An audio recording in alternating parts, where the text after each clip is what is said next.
everyone, this is Paul Casey in the Kenpo Karate Hall of Fame, educational video series where we celebrate greatness. And we are honored to continue with our fighting series right now for the end of July. And one of our individuals that are on to our special guest is the Master of the Arts, Mr. Bob Mitchell. And I'm going to tell you a little bit about Bob because I have it all here on him. Isn't that great on social media? You can just read all this. So the Master of the Arts, Bob Mitchell, took his fighting from the street knowledges that was supplied and started his career in American Kenpo at Ed Parker's IKKA studio, ran by Bob Perry in Garden Grove, California. During his time, he studied with the top names in American Kenpo with the help of Mr. Parker and Mr. Perry. Bob Mitchell became a fierce competitor and respected martial artist. Bob Mitchell received his black belt from Mr. Parker on September 11th, 1971. Bob Mitchell was a very respected fighter and was successful in taking his share of awards in state and international competitions. Professor Mitchell began competing in 1966 at the International Karate Championships. He was on the first IKKA team that took first place after defeating the Chuck Norris team in the finals. In the match, the IKKA team was down 3 points going into the final match when Mr. Mitchell defeated his man or his opponent by 4 points, giving his team the championship. In the 1970s, Professor Mitchell went on to be awarded Fighter of the Year at the IKKA Awards Banquet. In 1975, Mr. Mitchell was honored by Black Belt magazine with a cover of their annual yearbook edition. After retiring from competition, Mr. Mitchell trained as a bodyguard and worked with some of the best street protection specialists in California. In 1983, Mr. Mitchell came out of retirement to fight alongside Mr. Bob White, Mr. Dave Brock, Mr. Pete Neal, and Mr. Rick Shanbrook, and they took first place at the International Karate Championships in team competition. Life in a Session, the senior master, is Bob White's story. But when you look at this, you look at all the things that Mr. Mitchell has accomplished. One of his greatest accomplishments is working with children. And he will tell us more about that through his path, his journey with Christ. So, Mr. Mitchell, it's truly an honor to have you here. Thank you so much, sir. Welcome to the Kenpo Karate Hall of Fame Education Video Series. Well, thank you very much. It's just a privilege to be here and to share just a little bit. And I'm really happy to be here. Thank you, sir. So let's talk about this. You started your martial arts journey in what year? Well, actually, I started way back, in right around 1965, 66. I studied a little bit of judo and aikido when I was really young, like in 4th and 5th grade. But then later on, I came back and I was privileged to take karate from a few great people. And Ed Parker, of course, being the best of all of them. But David Nuuhiwa was probably the biggest influence that I had in the very beginning. And he was a Hawaiian martial artist who was really a great practitioner of every style there was. What year was that when you first started? Well, that was back in like 1965, 66, right there. Okay. I believe about 60. David came over when I started with him. It was about 66. You started training with Bob Perry in 66, correct? It was David Nuuhiwa in the beginning, and then I was really blessed because when I started taking karate from him, at that time I was a lightweight. I was probably 155 pounds then, and he basically, we went to tournaments and stuff, and he was a great influence on street. At that time, he had actually workouts where he would actually throw us in a room and shut the light off. He would take we would pull straws of who's going to go in the room together, and it could have been anybody out of the group of students that were there. And we'd go into this room, and he'd shut the light off, and we'd just start swinging on each other and fighting each other. Yeah, and that was that was the first introduction to street. I see. And we go down to the ocean and work out in the wintertime, water like 54 degrees. We spar in like 2 foot of water with that ice cold water, you know, on your body. And every time you get hit, just kills you. But he was really, really a practitioner of really in the tough aspect. As far as the knowledge goes that he had, it was a lot of mixed martial arts, like they have pretty much like MMA. We were doing jiu-jitsu, aikido, everything. He did a mixture of everything. So when we went into tournaments, all of us were pretty much getting the first tournament in the internationals. We had 9 guys fight and 7 of us got disqualified. I mean, because we were like, when he said okay, backwards it meant KO. If he felt that you were getting cheated, he would just go okay. Or if you were getting, if we were getting abused by the other person and they weren't calling it, he would just say okay. And so we'd just bust loose on the person. Which later on he apologized for that to all of his students. He said, "I was really a bad influence. I'm really sorry that I put this thought in your mind that you had to go ahead and use abuse against abuse." Well, you know, it was a different mindset. I mean, he was training you for survival on the streets, correct? That's what it was, pretty much. And we weren't tournament knowledge at all at that time. In the very beginning, we weren't. Well, that was actually probably the proper mindset for what you needed to know, because let's face it, if you come into a circumstance where you're confronted on the street, you know you can count on your training and the skills that you've developed there for survival. Sure. You start to put filters and restraints because of so-called rules, that may be to your detriment.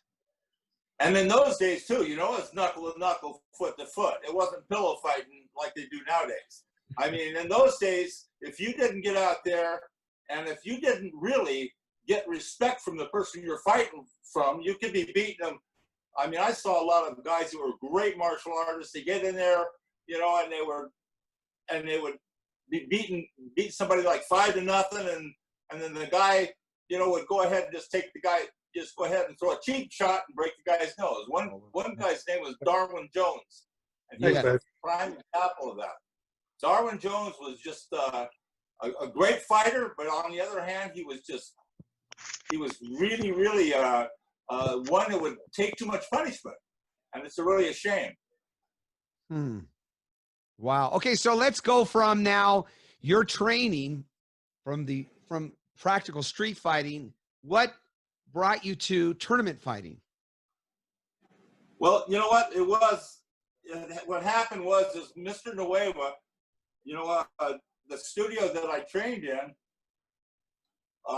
he turned around and I guess he lost his contract with the studio, and then all of a sudden Mr. Perry took over the studio. And I showed up one day and all of a sudden Mr. Perry was running the classes there, and I started taking karate, you know, through him. I see. For a lot of people, correct me if I'm wrong, but wasn't Bob Perry the voice of the internationals? Yes, he was. What was it like to train with Bob Perry? Did he use an announcer's voice? Like Bob. He was actually a great practitioner. I mean, he was he was really good with forms, really good with techniques. He was really a good instructor, really a good teacher. I can't say that. He totally was. And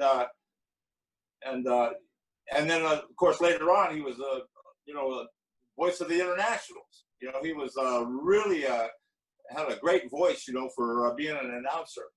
That's pretty much so I started taking martial arts from Mr. Perry, and that was a blessing because he was taking privates at that time. That studio was one of the first franchise studios that Mr.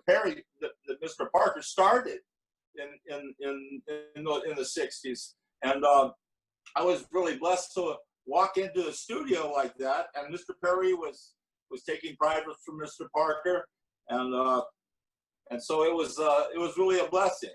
And of course, you know, the Mr. White was also at that studio also, and we were blessed to be one of the first studios that Ed Parker started up. So you're now into competition tournament fighting. You've been competing at the internationals. Take us through how you would prepare yourself for that kind of competition. Yeah, it was like, you know, it was a blessing because all of a sudden, you know, like Mr. White, you know, was a great athlete. And we were getting taught the right stuff. And slowly I was, you know, I was turning into, you know, getting ready for competition and really fighting and without having to use too much force. The only thing I had a problem with, and that is that I never actually fought with anybody in my own studio.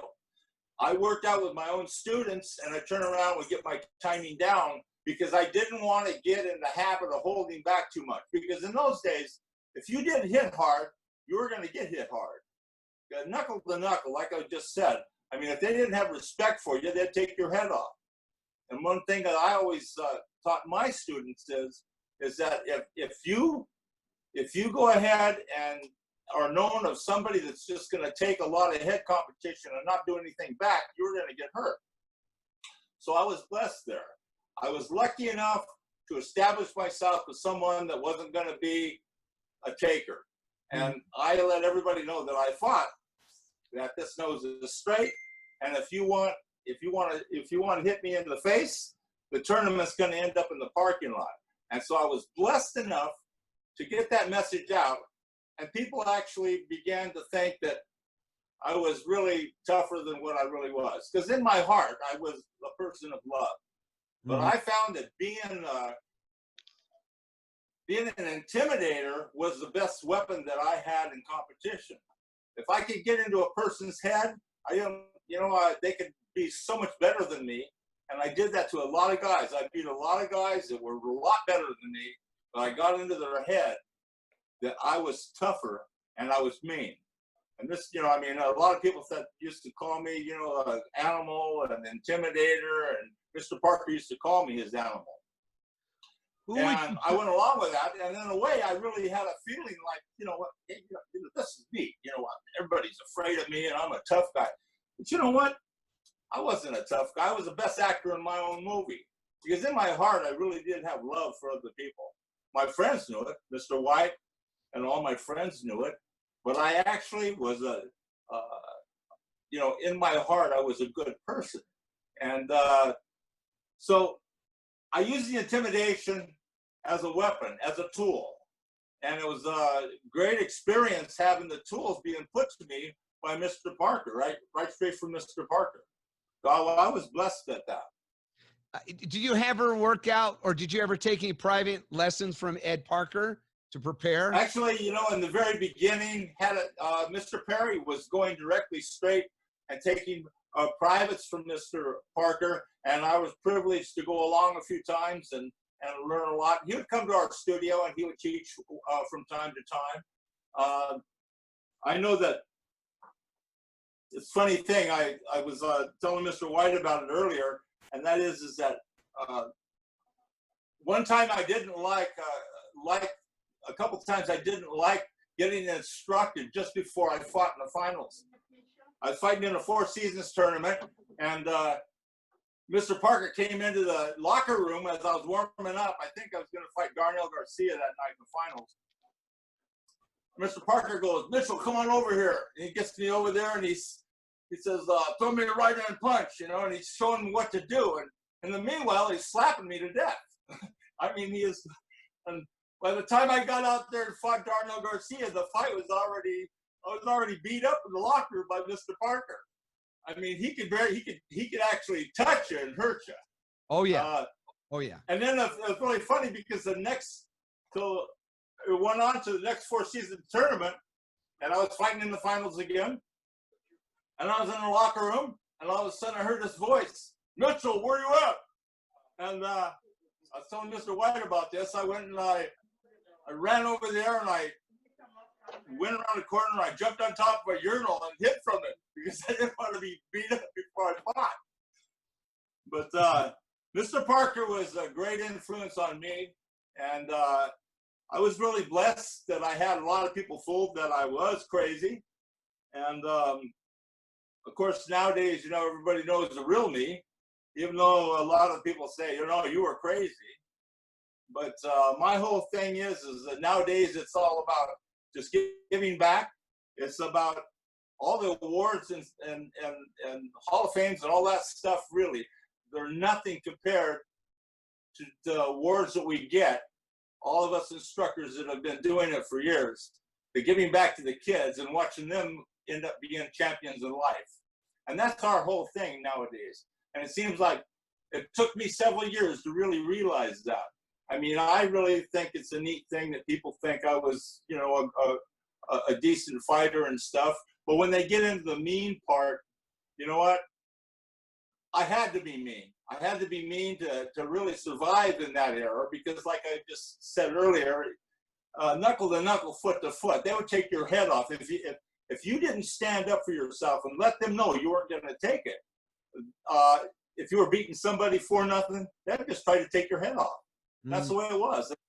And like I was mentioning earlier, the guy that I mentioned, he got his nose broke 3 times in 4 tournaments.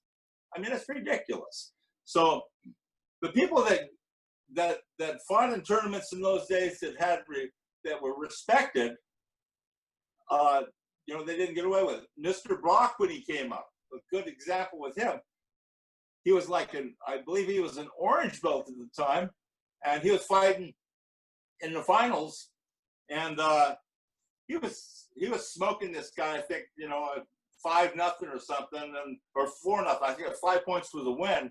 And the guy turned around and he hit Dave pretty hard, and so they stopped the fight. And I told Dave, I said, Dave, take him out. I go, this guy just tried to, and then Dave goes, Dave Brock was going to do it. He was going to go ahead and hit the guy, and they disqualified the guy. But only certain times that I ever, you know, that was one of the few times where I actually told somebody, you know, this guy is trying to hurt you. Go ahead and protect yourself by getting mean. But I was blessed at that. Did you being an instructor, you know, yeah.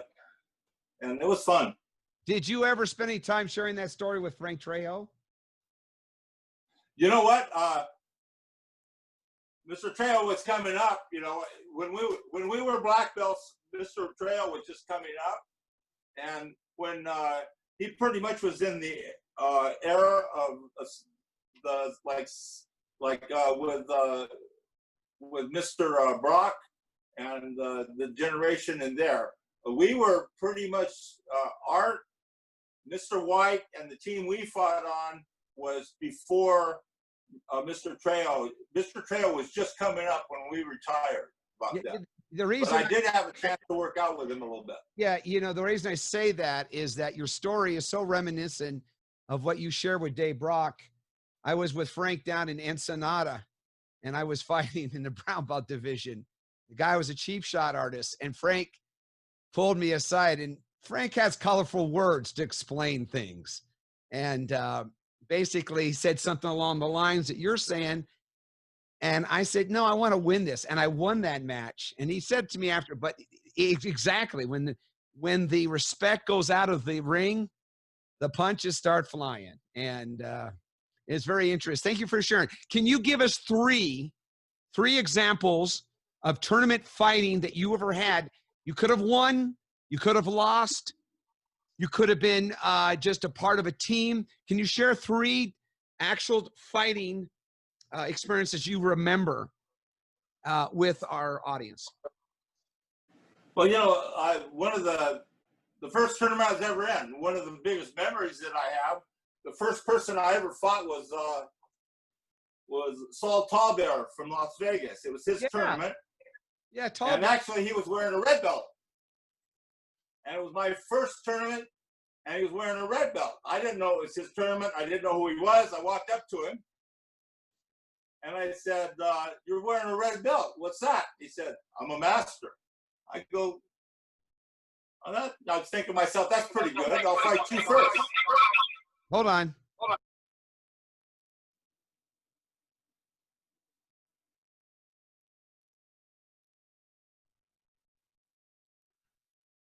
Go ahead, Mr. Mitchell. If I catch that again, I'll eliminate that. Go ahead. Oh, okay, so I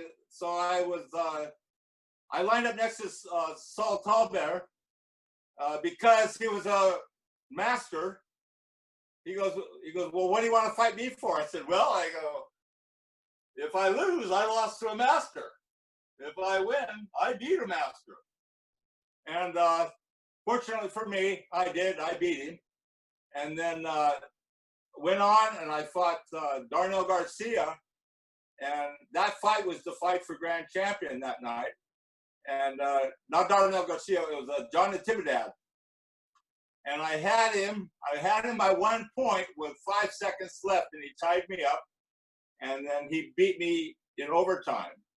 And that was when, right from the beginning, that was my first tournament as a black belt. I knew that I could handle in that division because John Intimidator, of course, you know, he beat Joe Louis just before that, you know, a couple months earlier.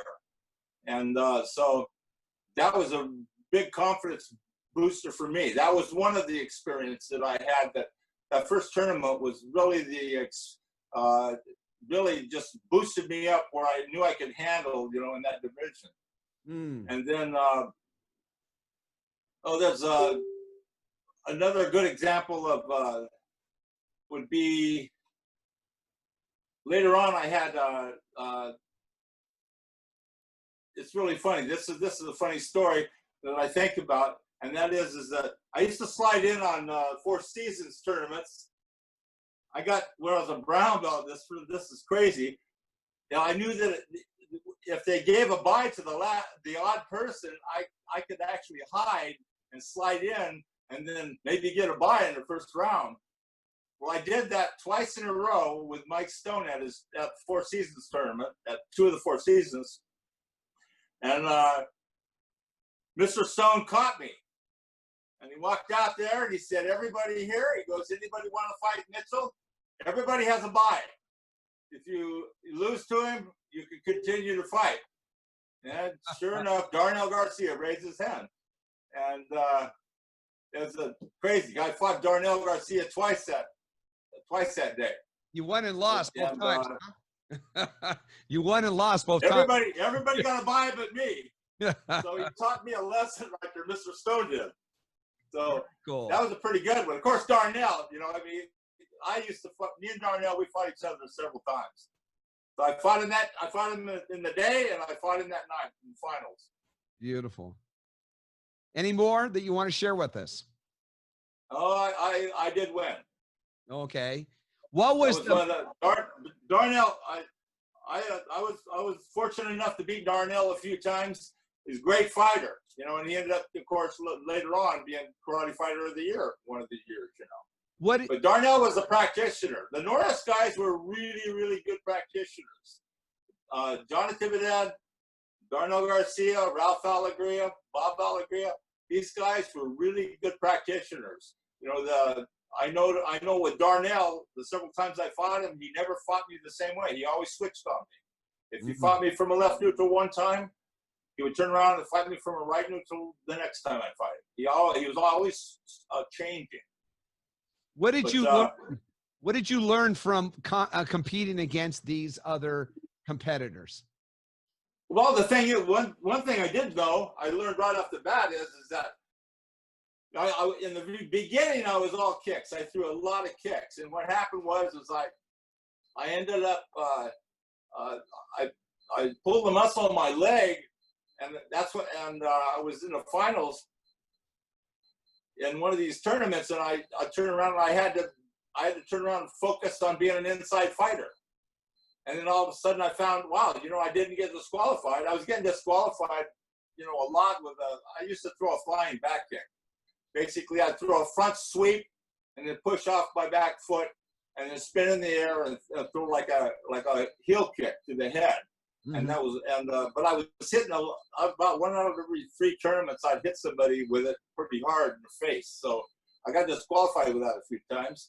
And then I turned around and I started doing a rear leg sweep. And I turned around and I got real good at using that rear leg sweep and sliding in on people. And then on the other hand, these Chuck Norris, all the Chuck Norris guys, I would let them get me maybe 1 point to my head. In those days, throwing to the head was 1 point. It wasn't 2 points like now, but it was 1 point to the head. So if I let them have 1 point to my head, I would punish them by my right hand to their ribs. And then to the body, it was 100%. To the face, it was control. So a body puncher really had an advantage in those days. And the guys that throw the head kicks, they think twice about throwing that head kick again if they're going to end up getting another rib crack. I was really fortunate to have a really good body punch. And I think I let everybody know that in those days. And so I was really blessed at that. You know, fighting against the Norris guys, they threw a lot of head kicks. And you know what? Let them have the one kick to the head. After you hit them to the body, they're not going to want to throw that kick again. And then all of a sudden, you got an even match. Then we have a fight. So I was really blessed at that. You brought up Norris. Did you ever compete against Mr. Norris? No, you know, actually, Mr. Norris, actually, he was just retiring just about when we were coming in.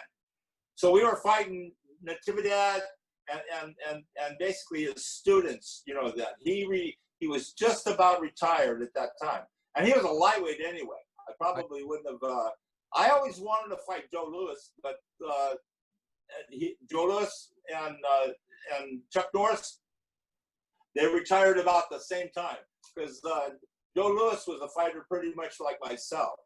I did have a fight that I was going to have with Jerry Pennington, and Jerry Pennington was a fighter who was really an inside fighter also, and great fighter. And me and him were bangers. I mean, he was, when he went back east, he was #1 back there. Great fighter. I never had a chance to fight with him. I was going to fight with him one time here in Los Angeles in a full contact bout, but unfortunately something happened where he couldn't show up. So I ended up fighting somebody else. Were there other fighters that stood out in your mind? You may not have competed against them, but you said that is a really great fighter, and you learned something from watching them or were admiring their skills. I'm sorry, I didn't hear that. Were there any other fighters during the era you came up, maybe in other weight divisions, that stood Actually, it's funny. It's really funny. Donnie Williams, you know, Bishop Williams, you know, he was a good fighter. You know, he actually took grand champion one year in the international. He was one guy in BKF that I just couldn't get down and fight. I fought him one time, and just before I fought him, he told me a joke. And Donnie was always smiling. I mean, he was always, the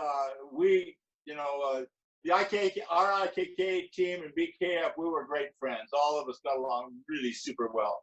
And Donnie Bishop Williams, actually, he told me this joke, and I'm out there, and then all of a sudden he goes, "How'd you like that?" We're walking around each other, and he asked me, "How'd you like that joke?" And he got me to smile. I just couldn't get down and fight him.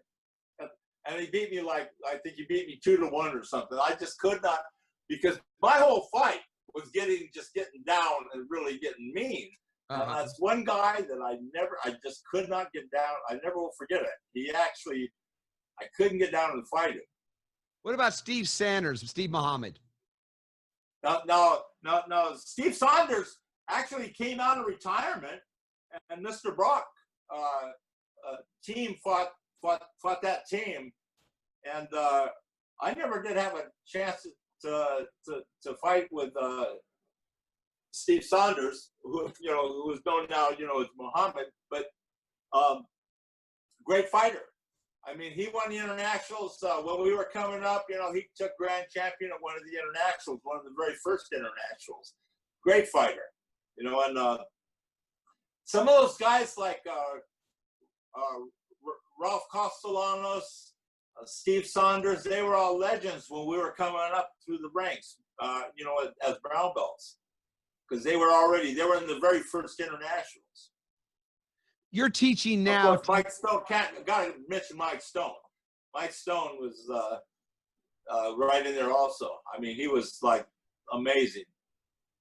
You are mentioning that you're now working with children. What can you take from your training, your experience as a young martial artist coming up, and now you're sharing later on as a teacher for young children? What are you using to help mold them into martial artists? Well, you know, the thing is, I have a karate program at a church, you know, and it's a crazy thing. I was pretty much lived as my own God all my life. You know, I ran, you know, through the martial arts and stuff, and teaching kids and teaching is really started pulling me out, and started realizing that, you know, after 10 years in martial arts, I started realizing it's not really the reward. The bigger reward in the whole thing was really just putting confidence in kids that didn't have the confidence, and giving them the ability to think that they can be champions in life also. And our biggest reward is basically watching those kids accomplish things in life and become champions in life. I was blessed by Mr. White. Mr. White said that one of my old students came by and saw him, and his name was Bill Tolley.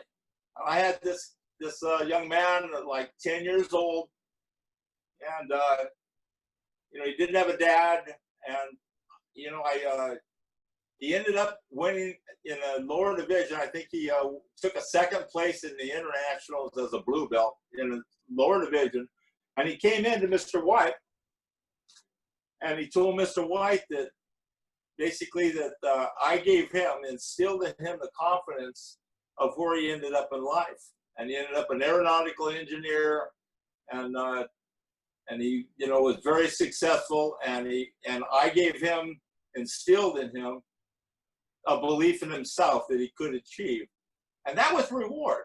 And that's a reward that all of us martial artists, and if you haven't got there, that's where you should be looking in the future. Because that's not about us. It's not about the things that we do, you know, when we're young and prideful. We want to turn around and turn that pride into being humble. And you can't be humble unless you drop that barrier of pride. It's one thing to be proud of somebody or be proud of maybe an accomplishment you made, but it's the main thing is just be humble. And I've been blessed to have the Lord Jesus Christ change my life and basically make me the person that I am today. I want to be remembered when I leave this earth as somebody who really gave back, not somebody who was a tough guy.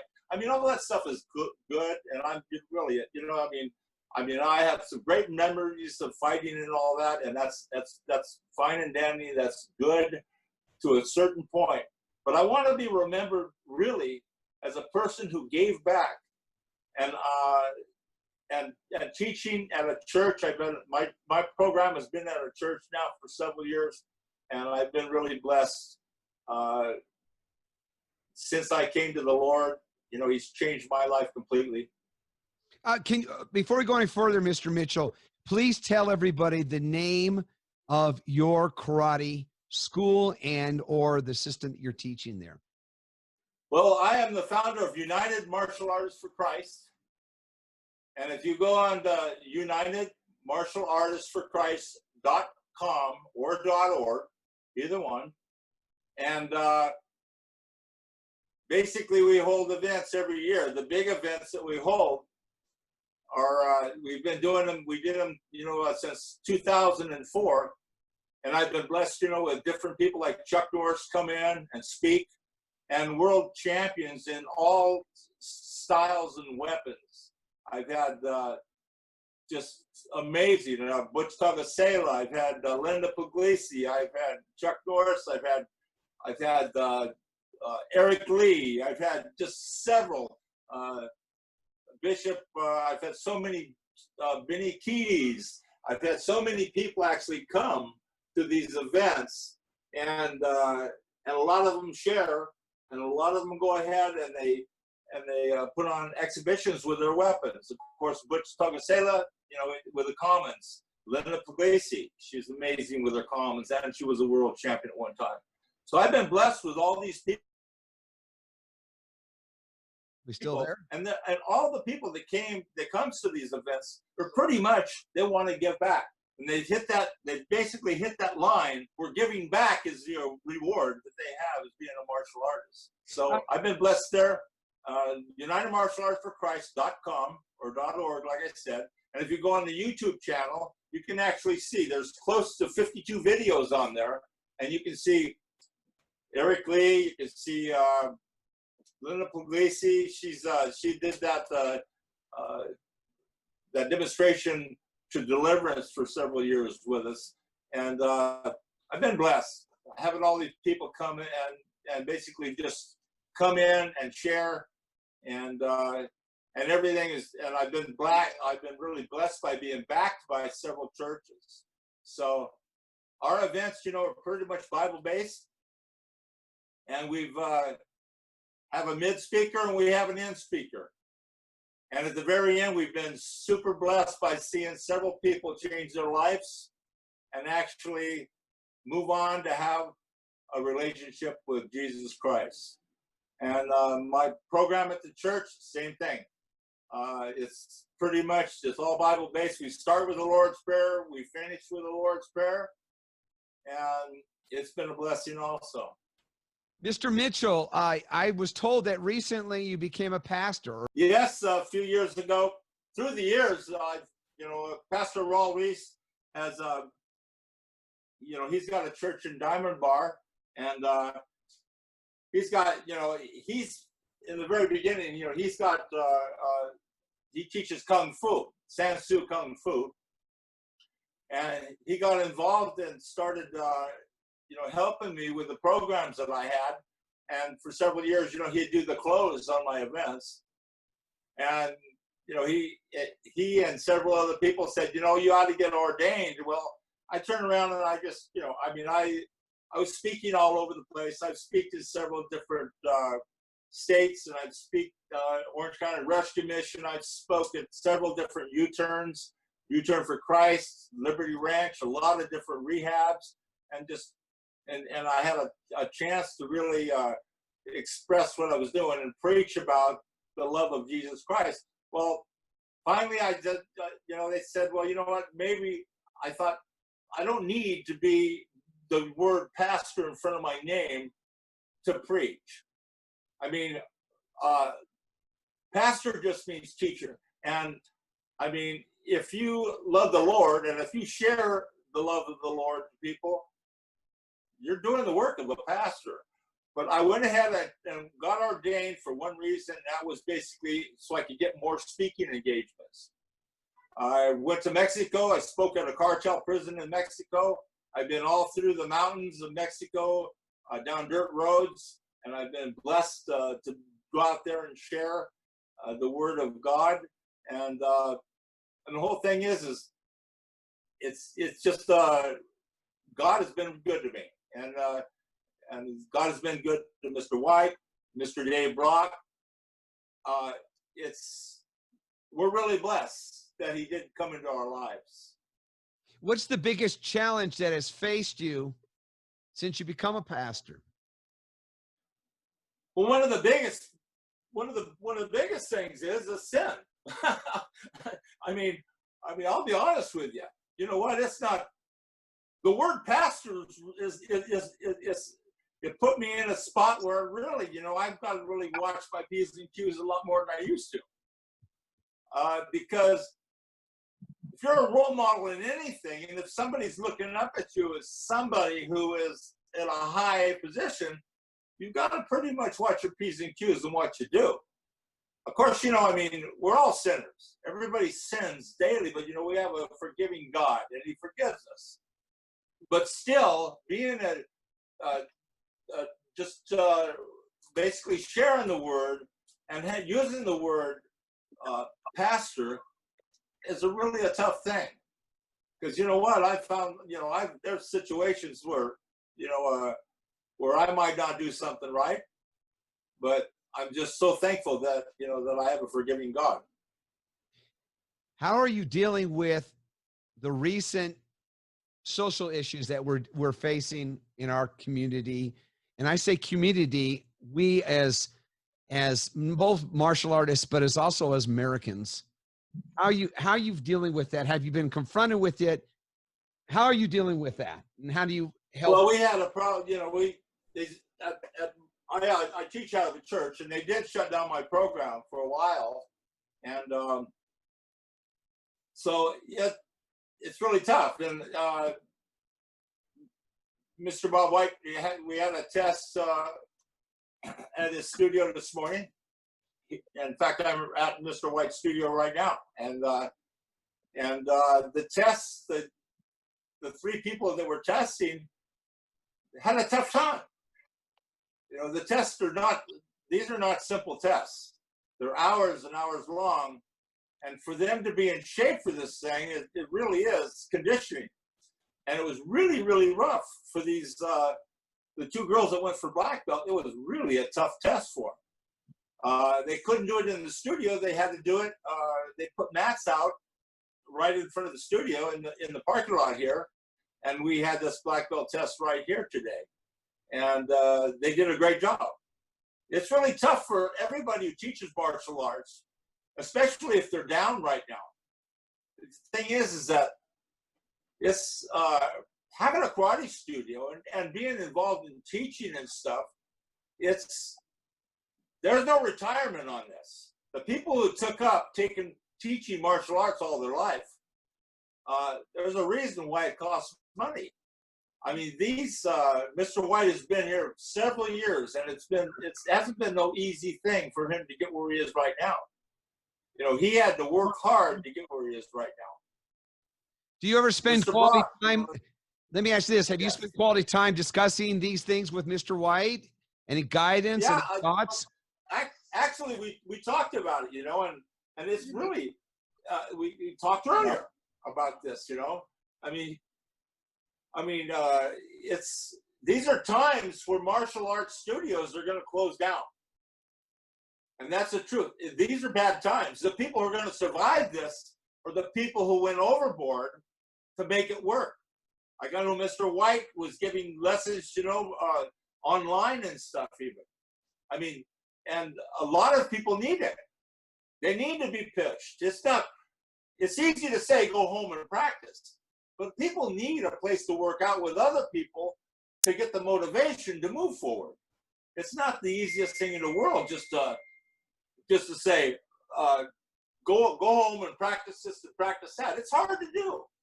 When you have somebody to work with, at least you have a way to go ahead and you get the motivation to move.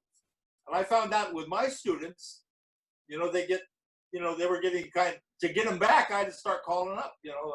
I don't have a whole bunch of students, but the students that I do have, they were missing it really a lot. And I really feel bad, but this whole virus that we have is a scary thing. Somebody like myself, I'm 73 years old now. I'm not no young chicken anymore, and it's scary. What I don't like is to see young kids and teenagers walking down Main Street in Huntington Beach with no mask on. Just shoulder to shoulder. The problem that I have with the whole thing, with the teenagers not wearing masks and people not wearing masks is they're really not showing respect for their elders. The older people are dying from this stuff. It may be like the flu to them. It may be about something very small to them. They might not even know they have it, thinking that they just have a touch of the flu. But when it hits somebody that's older, it's a killer. And this is not, and it happened in Florida. In the very beginning, they were talking about Florida being, these kids on the beach, they're all partying and everything. Well, what happened? all of a sudden Florida is really, they're leading the pack right now as far as the virus goes. Two questions. You're obviously a mentor. You're a teacher. You're a fighter. You're a martial artist. And more importantly, you're a human being that cares. What do you fear? Well, myself, I don't fear dying. I'll tell you that right now, because I know that, my wife passed away 3 years ago. I know she's in heaven. I know that heaven is going to be eventually, hopefully I'm going to be right there with her, and I'm positive I will be. But the thing that I fear more than anything, to be honest with you, is I fear my family members dying. I fear my kids dying. I mean, these are the things that I'm weak at. I don't myself, I've had a great life. But as far as our loved ones go, and you think about it, everybody out there, losing loved ones is the toughest thing ever. And to lose your kids and to lose your spouse, it's a tough thing. I can. I lost my wife a few years ago, and it has not been easy. I agree with you on that. I understand what you're saying there. I think because you come from a spiritual background, God walks with you. You know how it will end for you because you've read the book. I don't fear the man that wants to take my life. I would more fear the person that wants to take my soul. That is the person I would really fear. So last week, I watched my daughter, and I watched her, but she's my inspiration for doing the things I do today. She is only a few feet from me. Every day I say good morning to her, and every night I say good night to her. So I'm inspired by that, and I'm inspired by your words. You have passion.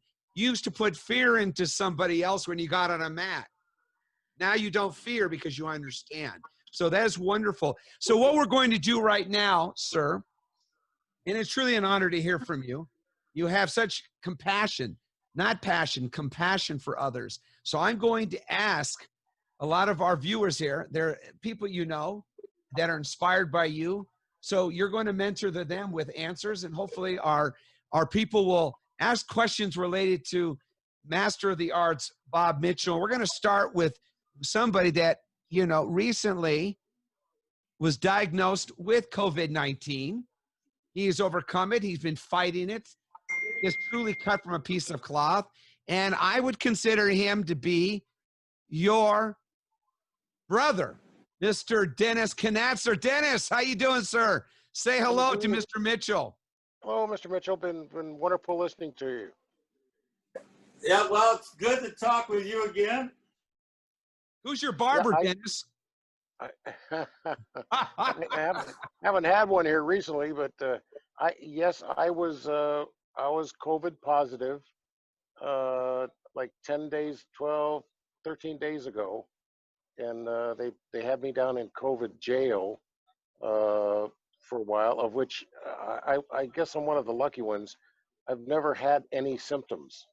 So I've been asymptomatic with this thing. So I feel blessed and very fortunate to have gotten through this thing, being COVID positive with no symptoms. So that doesn't mean I'm out of the water, yet, but I've done very well with it, and fought this thing, through. So there's I just want to send out positive feelings to those that may have acquired this ridiculous, crazy virus, which has just been a major pain in the rear to our entire world. So there is a focus on it, and there is I had to take the Bob Mitchell attitude to be tough and say I'm not giving into this, and I did. I think you've taken more than just the attitude. Well, I had to take the look, because I think the thing looked at me and said, "Man, I got to pass, and I need to move on to somebody else." I think COVID-19 was scared of you, because I hope so. They didn't know Mr. Mitchell back then. Had it did, it would have ran out of the room real fast. Why don't you share with us your experience watching Mr. Mitchell as a young martial artist? You know, I was a purple belt. We were talking earlier, and I saw him at a tournament in I believe it was Redondo Beach. You know, a Four Seasons Mike Stone tournament, and I was watching him spray his foot with Free Zone. He had broken his toe, and yet still went on to fight. And I saw this guy, and I go, man, this guy's tough. And I never got the opportunity to fight him at all, thank God. Otherwise, my ribs would be, you know, much more broken than they are.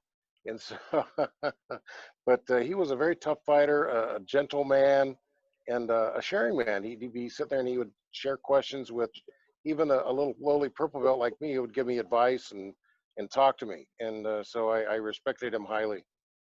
We're so happy you could be here, Dennis. It's really good to see you. And God's got a plan for you as well. Thank you so much for coming on. Let's move on to here and talk to Dave Brock. Hello, Dave Brock. Hey, buddy. Tell us what he really said to you when you were going to fight that day. What's that? Tell us what he really said to you when that guy was cheap shotting you. Oh, he said, Dave, it's just a trophy. Knock his ass out. That's all he said. I said, are you kidding me? I've had 6 fights today, man. I want that first place trophy. He says, so anyway, we turned around and disqualified the guy. That's how I won my first trophy. But anyway, I want to tell you a quick story because, you know, well, anyway, not only did Bob Mitchell lose a wife, but I lost a sister.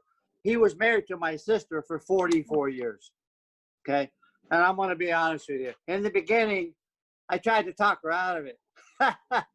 Because he was so tough and mean and everything. I kept thinking, but you know what? My sister loved him so much, and he loved my sister so much that how could you say no to that? And he turned out to be the greatest brother-in-law anybody could ever ask for. And he's special. Well, thank you, Dave. Well, we love you, Bob. And he drives a cool car. Yeah. So, yeah. And right now he drives a cool car. He picks me up for coffee. Got a 63 Chevy, man, a little lowrider. You know, you may think he's the toughest guy in the world, but he's such a big baby sometimes.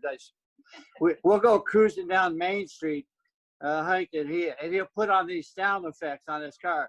Da, da, da, da, da, da. People turn around. I'm going, Bob, what is that? And then he puts on another one. He's got like 20 different of these sound effects. Won't take up too much time, but, you know, you couldn't ask for a better brother-in-law than him. He's the greatest. He really taught me how to fight. Bob White and Bob Mitchell. You can't get a better combination of instructors teaching you how to fight than those two. There's no way. I don't care who's this and that. But Bob White taught me so much stuff, and then Bob Mitchell also.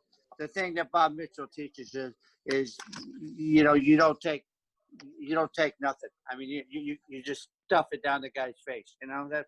Is that the greatest lesson he gave you? The greatest lesson that Bob Mitchell gave me for today. In the beginning, it was always just to be real tough. That was a great lesson. But now it's to be so close to God and thank God and be humble and give back and, you know, serve the people. It's just wonderful to try to follow in him and Bob White's footsteps as an instructor, as a person, as a human being, because I made a million mistakes in my life. But the last 25 years, I gave my life up to Jesus Christ, and that's all I want to do is help people. That's all. You know, it's obvious. You're one of the, honestly, out of all the people that I have had a chance to spend quality time with, you are very special, you and your wife, and it's a real pleasure to hear from you. And you have so much love in your heart, and I've said that many times. Thank you so much for coming on today. No, thank you. Thank you, Bob Mitchell, for having me. We love you. Oh, how are you? I'm doing well. I'm just a student and friend of Bob Mitchell, but I can say a couple of things I think are interesting.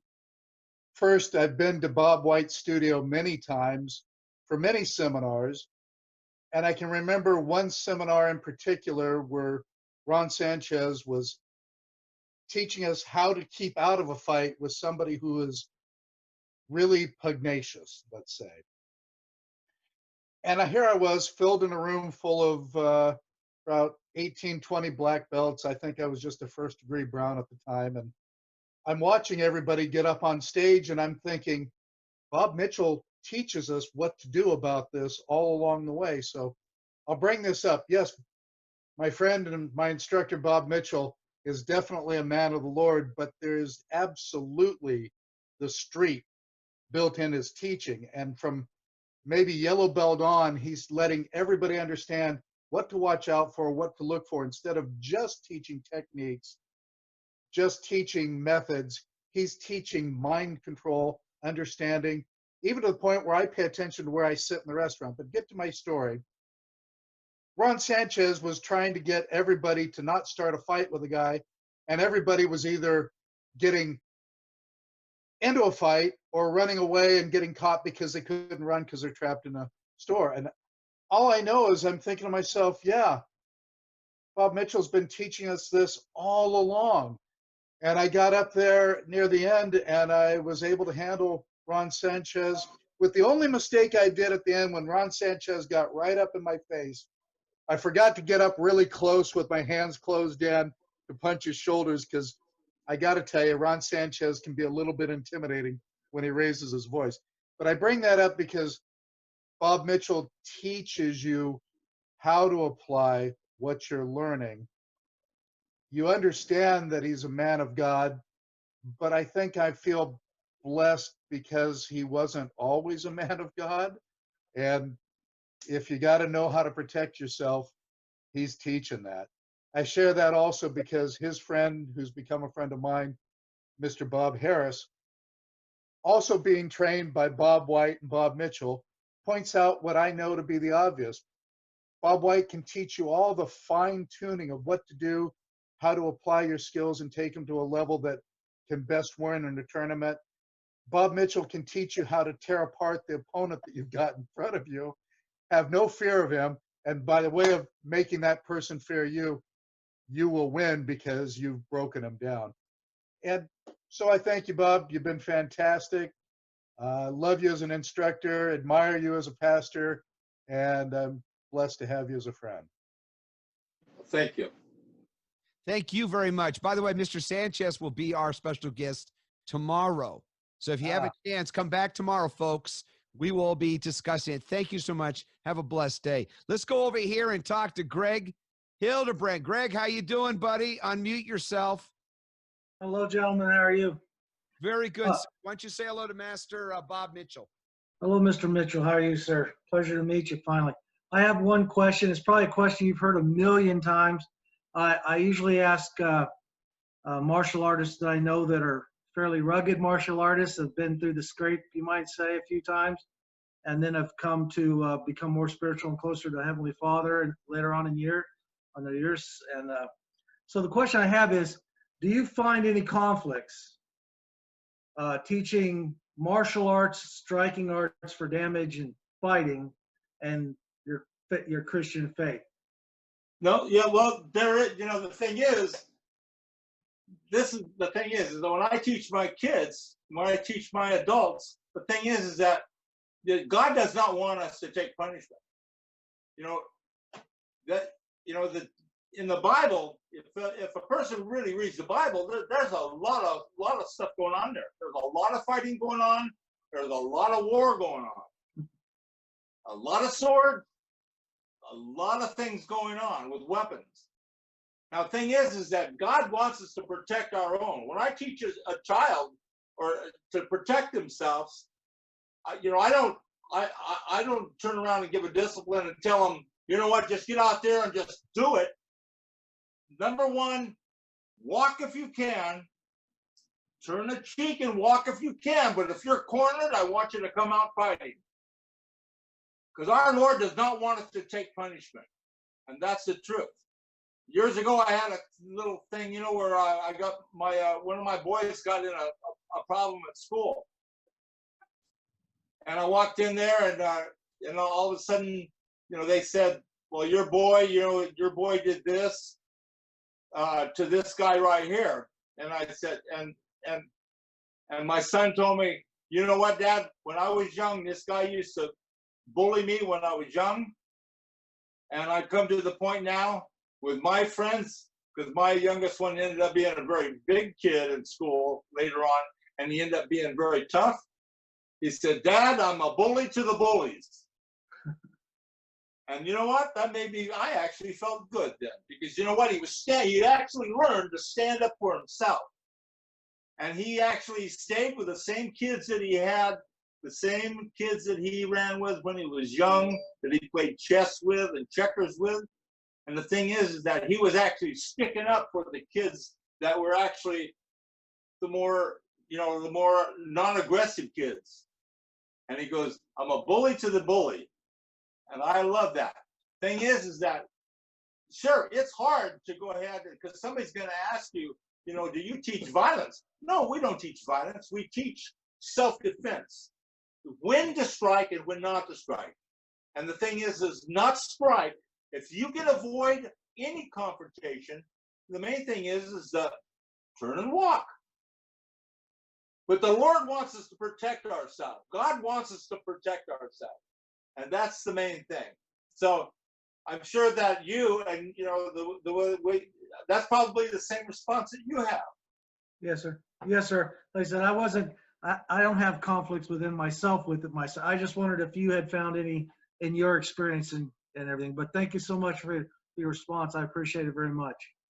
Thank you for. Greg's one of my favorite guys. He always comes on here. He has very poignant questions, and he always hits on the correct nerve to bring out the right response. Thank you so much, Greg. We look forward to seeing you at further ones. It's really an honor to talk to you. I always enjoy that. Mr. Mitchell, any closing thoughts you have you want to share with everybody before we say goodbye? Well, the thing is that today, it's been an honor to be on your show and just to share a little bit. But the main thing that I want everybody to realize is that it's not about us. It's about giving. You can be a taker and a taker and a taker in life, but you want to be remembered by being a giver. When you leave this earth, I want to be remembered of somebody who gave back a little bit. I took a lot. I've taken a lot. I've been a taker first part of my life. And the whole thing is the rewards that you want to accomplish being an instructor is making kids and making your students champions in life. Not necessarily in martial arts, but giving them the confidence to move forward and to achieve their goals. And that's basically, that's the biggest message that I can give.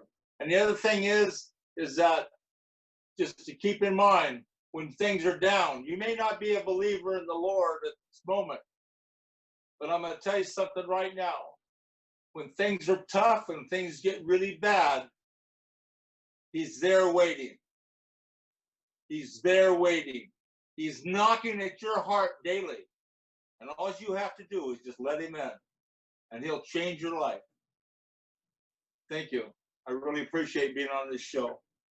Thank you, Master Bob Mitchell. It was truly an honor to have you. And reminding everybody, please go and visit his website, United Martial Arts for Christ. United Martial Arts for Christ. With that in mind, let's all say goodbye to Mr. Mitchell. I'm going to put everybody up. Say hello, goodbye. And it has truly been an honor for everybody to be a part of this. Thank you so much, Mr. Mitchell. Thank you.